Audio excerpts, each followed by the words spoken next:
Further a little bit about exactly what this day presents for us and the next 2 days that we're going to be witnessing here at Gallagher Convention Centre, as we really try to establish how the Democratic Alliance is going to pave the way forward, especially for the 2024 elections. So joining me to shed some light on this is a political analyst, Matlala Setlhalogile, who's with me in this studio. Matlala, thank you so much. Always a pleasure speaking to you. A very good morning. Let's talk a little bit about this. I mean, the Democratic Alliance finds itself in a very precarious position. Yes, fine, we are anticipating the elections of new leaders of the Democratic Alliance, but it also comes at the back of a mass exodus, right, of very astute, high-profile leaders within this political party, and timing is everything, and one wonders, is the timing quite telling, especially ahead of these elections?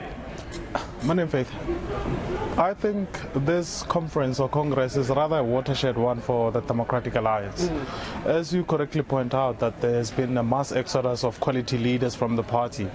We have seen the party regress in terms of electoral performance in the 2019 general elections, and it also regressed in the 2021 local government election, mostly because of an identity crisis of sorts that has led to tension in terms of policy debates within the party. You'd remember that during Mmusi Maimani's tenure, there was a critical debate on BEE within the party, something that we're missing in the lead up to this Congress, the 2023 Congress. There has not been much discussions about policies. Rather, the focus has been on elections of leadership, elections of leaders, rather than discussions on policy. So I think this is a watershed one in terms of the Democratic Alliance fixing its identity crisis. Besides the mass exodus of leaders within the party, the Democratic Alliance has actually had splinter parties.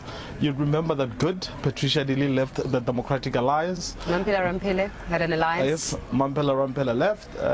You've had Action SA. Even though Bongani Baloyi launches Shiluva Party sometime during the week, but ultimately he was a member of the Democratic Alliance. So effectively there has been a number of splinter parties from the Democratic Alliance, in addition to that mass exodus of particularly black leaders, if we may say. Yeah, so the Democratic Alliance needs to sort that identity crisis out in order to retain support. But the difficulty here lies in retaining its traditional support base and attracting new voters across ethnic and cultural lines. Yeah, I want to talk a little bit about the attraction of these new voters, because I think in the last elections there were big conversations, obviously after Mmusi Maimane had lost that part of the elections with much anticipation that the Democratic Alliance will do well. It didn't. It didn't do as well as anticipated.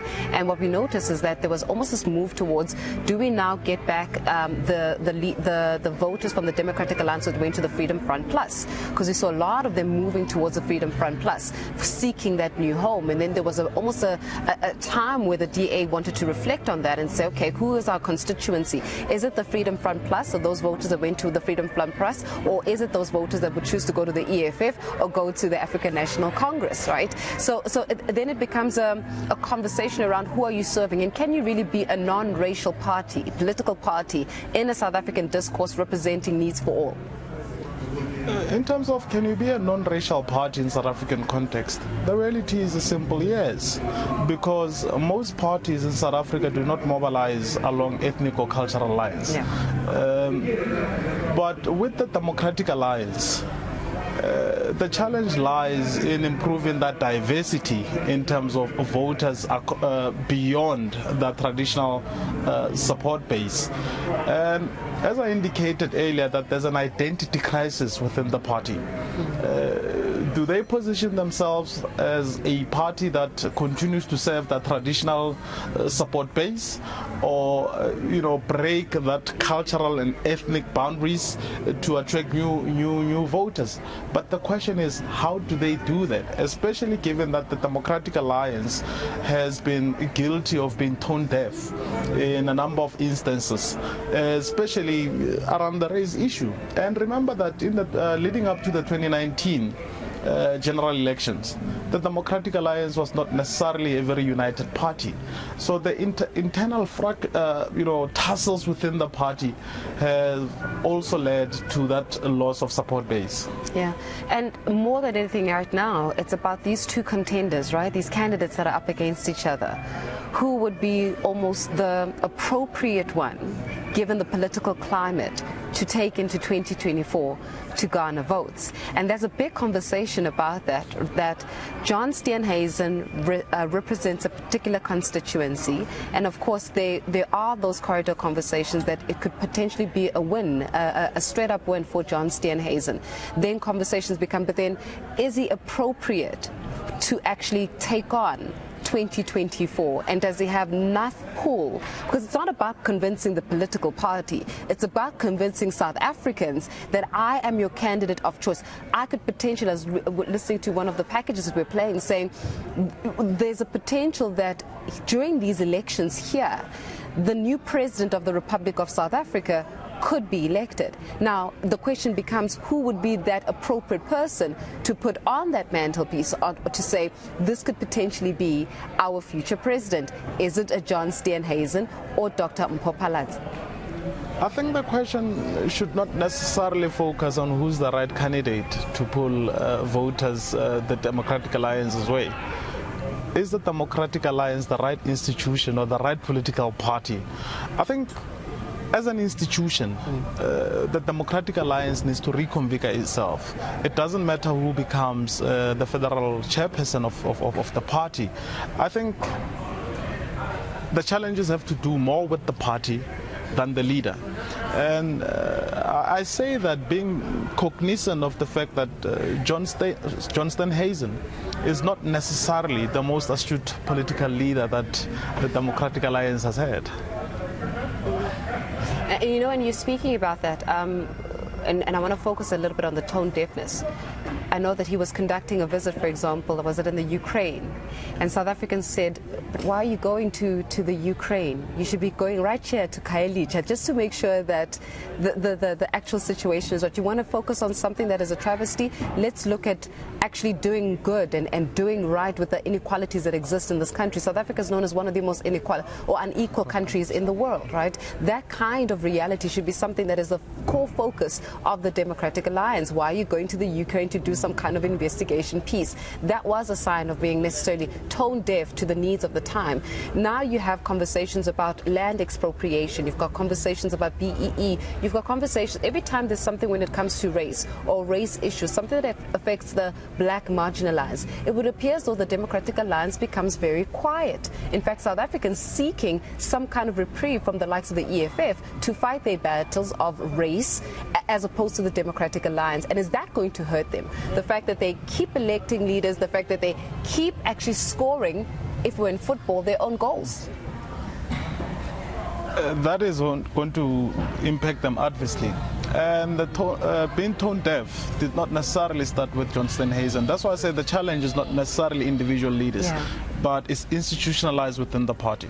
You remember that Mmusi Maimane went and visited Israel during his tenure, when Israel has been, chastised the world over due to its apartheid practices. That is the challenge of the party, not necessarily any particular single leader within the Democratic Alliance. And in terms of championing the interest of black South Africans, political parties by their very nature serve specific interests. And I think the Democratic Alliance has identified the kind of interest it needs to serve or it wants to serve. Is it for survival? In other words, political survival and funding? Or is it just for legacy? Because you kind of try to, if you are serving a particular constituency, and if your values, your ethos are aligned to those that are still very much entrenched to the beneficiation of an apartheid system, benefiting from a privileged system, then are you doing it so that you can pay your bills, or are you doing it with a longer vision in mind? Because you'd wonder, Matlala, that if you've got majority of black people in the country, right, surely you need to be able to be speaking to the needs of those black people, because at the end of the day, they go to the ballot box. But if that's not happening, then what's the end game here?